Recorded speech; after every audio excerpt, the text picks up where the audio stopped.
All right, it's time to get down to the last pillar of the 10 pillars of purposeful leadership for your small business. And today we're going to talk a little bit about the role of your business in your community. You see, businesses aren't just standalone islands, they're part of a broader ecosystem, right? And the ecosystem is your community.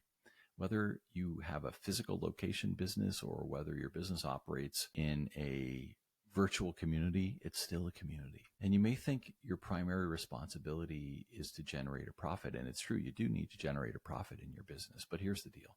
Social responsibility can't be overlooked. In fact, businesses that give back often see more of an uptick in customer loyalty, in profit, in satisfaction of their team and their clients. It's really a win-win, right? You've heard the adage that givers get. Well, it's true. Secondly, you're fostering a sense of teamwork here, right? Your team will take pride in working for a company that stands for something.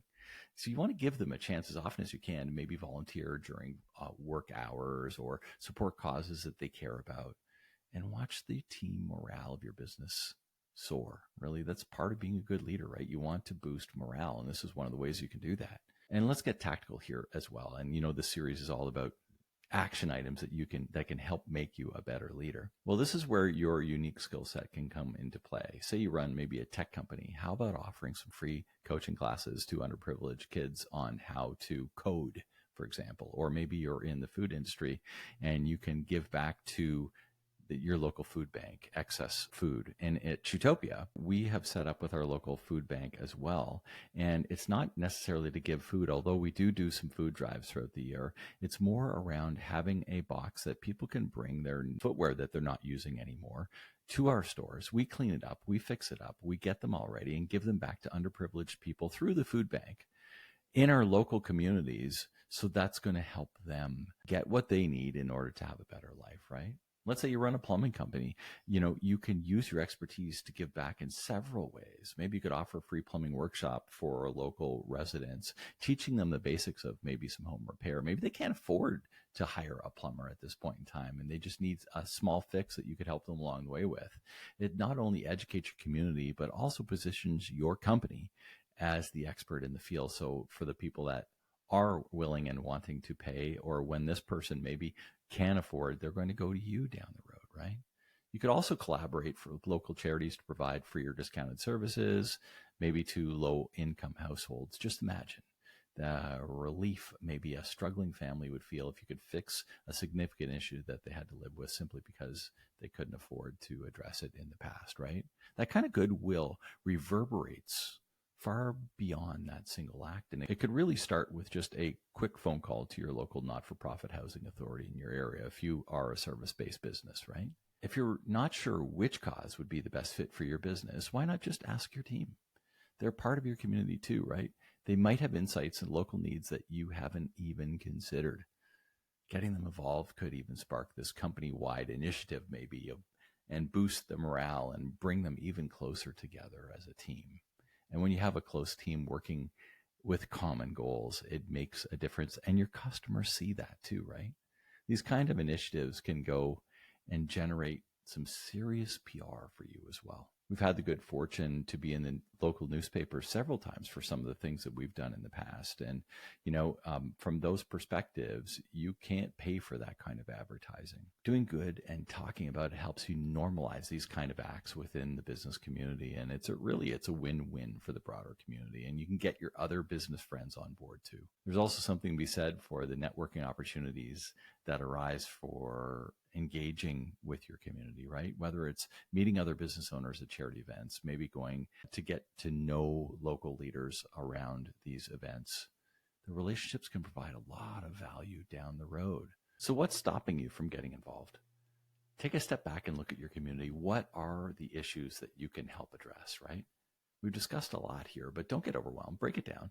Pick one thing to start with and make it manageable and make it meaningful. Leadership isn't just about steering your company towards profits. It's also about steering towards purpose. And remember that first episode in the series here, Purpose and Passion.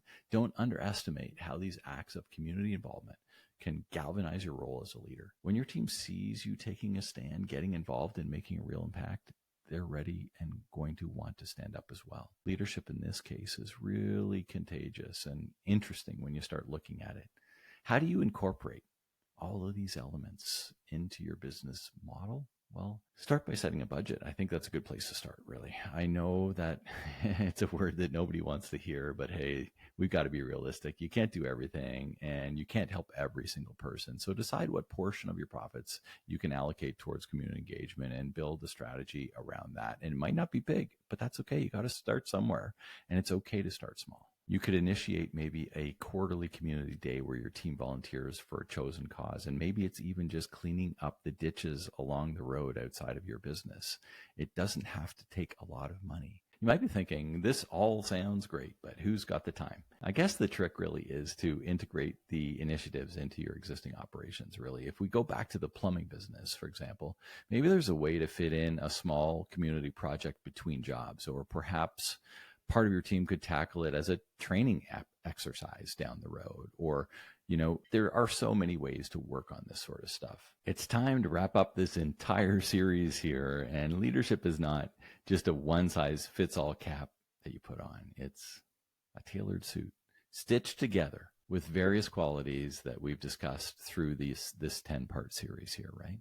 From community to accountability, from adopting the global perspective to diving into the micro details of your business. Remember balcony and remember dance floor, all sorts of different things. It all matters. The ultimate goal here really is to be a well-rounded, purpose-driven leader who not only thrives in business, but also enriches the community around them. That's the kind of leadership that leaves a legacy. So I challenge you, what kind of leader do you want to be? If you're pondering that question and you need some help figuring out how to evolve from operator to owner while bettering your community, then we should probably have a little chat. And all you have to do there is go over to speaktopete.com to book in an appointment with me, and we'll dig into your leadership and your business and see if we're maybe a right fit for future consideration and conversation, right?